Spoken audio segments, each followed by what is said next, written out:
గానమాలింపక కన్నుమూయని రాజు అమ్మ కౌగిటి పంజరము చిలక.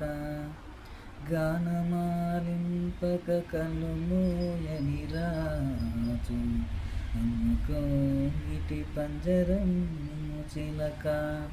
కొదమ కండలు తేరుకొను పిల్ల వస్తాదు, ఊయేల దిగని భాగ్యోన్నతుండు.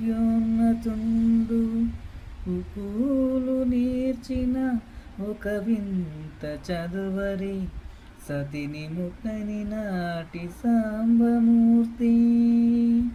రసవాప్తి తరించి వచ్చిన పరదేశి, తన ఇంటి కొత్త పెతనపు దారి.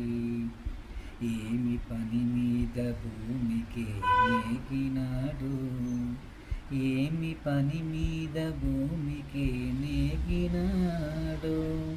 నడువ నేర్చిన పిమ్మట నడుగవలయో, ఏళ్ళు గడిచిన ముందు ముందేమో కానీ, ఇప్పటికి మాత్రమే పాపమెరుగడితరు.